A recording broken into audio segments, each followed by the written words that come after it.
So James Harrison, I don't think really makes that big a difference in terms of a football standpoint. He's not going to bring you sacks and interceptions and forced fumbles and tackles for loss. What James Harrison brings to the table is twofold, which is why this is a smart move by Belichick. Number one, he brings intel. The Patriots do this all the time.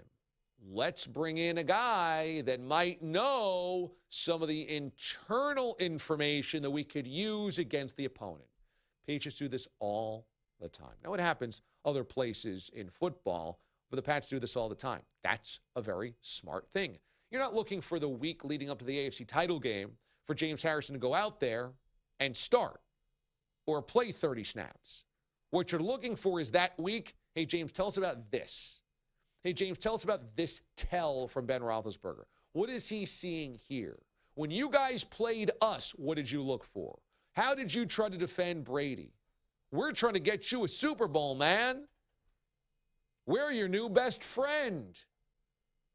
This is a lot like high school, where you don't like somebody, they're your enemy, you can't stand them, you don't talk to them, and then you realize, oh, they've got the answers to the final. Or they took the final last semester. Or they've had this class before. And you go, well, you know, we should really hang out. I don't know why we don't hang out more. Why don't we hang out? Why don't we go why don't we go to the mall together? Let's go to the movie together. Yeah, let's hang out. I think we should hang out.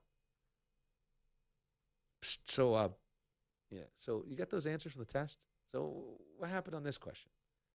That's what's happening here. So that's why it's smart in one way. Number two, it's also smart for the Patriots to bring in James Harrison because it provides one more guy who's hungry in there.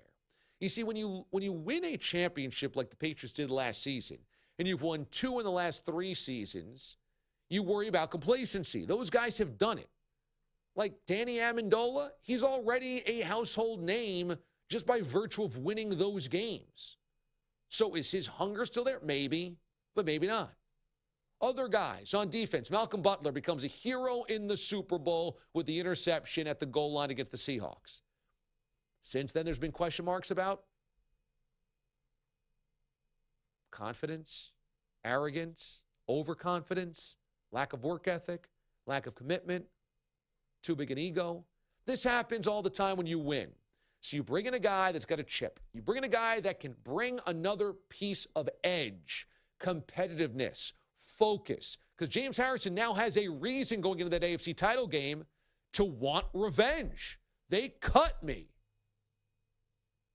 So I think it works from that standpoint. If you're a Steelers fan that burned your James Harrison jersey, and I saw this a couple of times on social media the other night, you're a loser.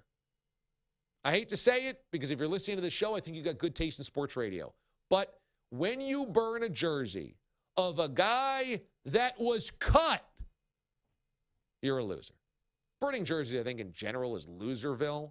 But the guy didn't shoot his way out of town like LeGarrette Blount did. LeGarrette Blount quit on your team. You want to burn that jersey? Again, I think it's a bad look, but I understand the frustration. James Harrison got cut. He got released. And now you got another team saying, well, we'll snap you up and you can win a championship with us. And you can put a little revenge in that coffee AFC title game. I don't know how I could blame them. If I got released from my job, if I got fired, and the next day the rival said, D.A., we love you, we want you.